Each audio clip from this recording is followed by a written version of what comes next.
A gente tá entrando na Gruta Azul. Uau, olha esse lugar. Ai,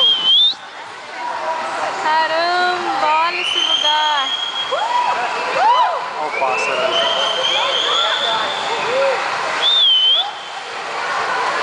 Cara, que lugar. Nossa, olha. É muito bonito.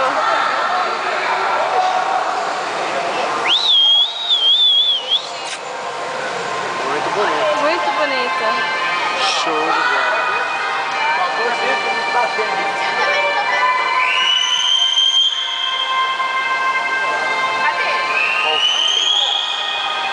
Olha a água como é que é. Muito clara a água aqui dentro. Isso porque não tem luz nenhuma. É escuro aqui dentro.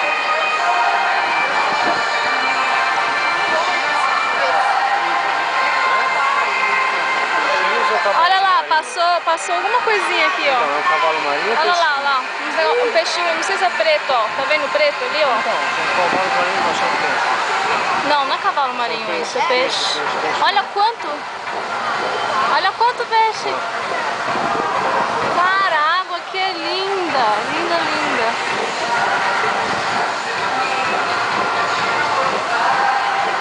Essa famosa Gruta Azul, valeu a pena, hein, esperar.